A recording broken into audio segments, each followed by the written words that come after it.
আজ আমাদের একটি স্পেশাল দিন এবং এই স্পেশাল দিনটি হচ্ছে আমার বড় মেয়ের শুভ জন্মদিন।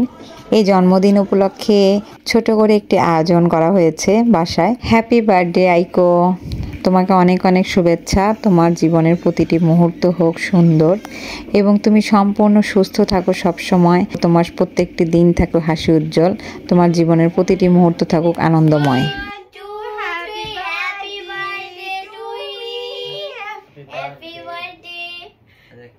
আজকে আমাদের যেহেতু একটি স্পেশাল দিন, যার কারণে আমি প্রতিটি জন্মদিনে ওদের আগের দিন একটুখানি ছোট্ট করে আয়োজন করে ওদেরকে একটু উইশ করে থাকি।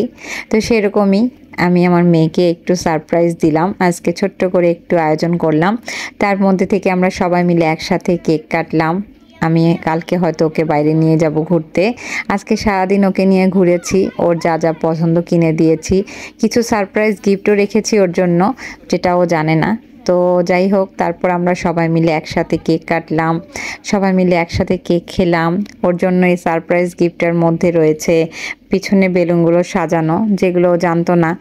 ওকে একটুখানি সারপ্রাইজ দিতে চেষ্টা করেছি, আর আস্তে আস্তে বড় হয়ে গিয়েছে, এখন সব জানে, কে কখন কি করবে জানে, তো কিছু না কিছু করব।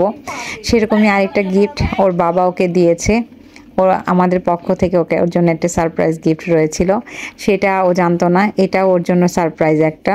তারপর এক এক করে আমরা সবাই মিলে ওকে ওর শুভেচ্ছার জন্য ওকে যে গিফটগুলো দেওয়ার সেগুলো দিচ্ছিলাম। সন্তানদের জন্যই তো সব কিছু, সন্তানরা খুশি থাকলেই বাবা মা খুশি থাকে, এই জন্য বাবা মা সবসময় চায় সন্তানদের খুশি রাখতে।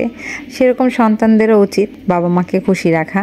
তো আমার প্রতিটা ছেলে মেয়েকে আমি সবসময় আদর যত্নে বড় করেছি এবং সব বাবা মাই তাই করে। আমি জানি না, আল্লাহ তাআলা জানে একমাত্র আমি কতটুকু কি করতে পেরেছি ওদের জন্য। ওদেরকে যতটুকু শিক্ষা দিয়েছি, চেষ্টা করেছি ভালো মানুষ হওয়ার জন্য এবং ভবিষ্যতেও যেন ভালো মানুষ হয়ে উঠতে পারে, সেরকম চেষ্টা করছি। আমি জানি না কতটুকু পেরেছি বা কতটুকু পারবো। যাই হোক, আল্লাহ তাআলা আমার ততটুকু শক্তি দেখ বা ততটুকু আমাকে মনে বল দেখ, যাতে আমি আমার বাচ্চাদের সাথে সবসময় থাকতে পারি এবং বাচ্চাদের সবসময় ভালো জিনিসটাই শেখাতে পারি, তাদেরকে ভালো মানুষের মতো মানুষ করতে পারি। যাই হোক, ভাই বোনের এই যে খুনসুটি, এগুলো আমার কাছে খুবই ভালো লাগে, আর আমি প্রতিটা মুহূর্ত সবসময় রেডি করে রাখি যে অন্তত পক্ষে বড় হয়ে যেন ভাই বোনদের এই জিনিসগুলো দেখলে অন্তত ওদের প্রতি মায়া বাড়ে। এখনকার দিনে তো ভাই বোনের প্রতি কোনো মায়া মহব্বতই বলতে গেলে নেই, বেশিরভাগ ফ্যামিলিতে ভাই বোনদের মধ্যে অনেক ঝামেলা হয়, কিন্তু আমি চাই আমার ছেলে মেয়েদের মধ্যে যেন কোনো সমস্যা না হয়।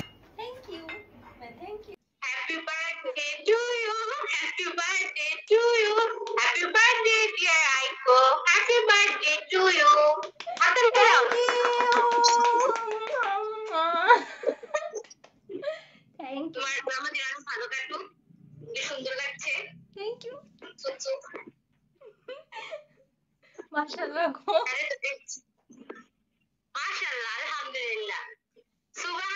ছোটবেলায় একটি ফ্রেন্ড আইকোকে উইশ করলো এবং সে খুব অনেকক্ষণ ওর সাথে গল্প করছিল।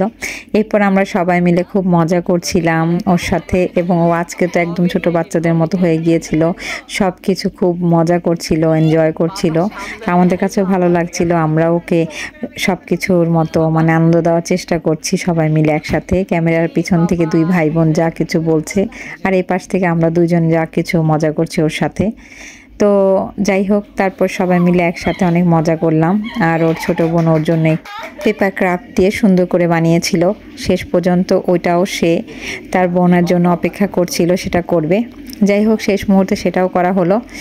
তো এই তো আমি ছোট একটি ব্লগ নিয়ে আপনাদের কাছে এলাম, কেমন লেগেছে এবং আমার বাচ্চাদের জন্য অবশ্যই দোয়া করবেন, ভালো থাকবেন। আজকে এই পর্যন্তই, খোদা হাফেজ।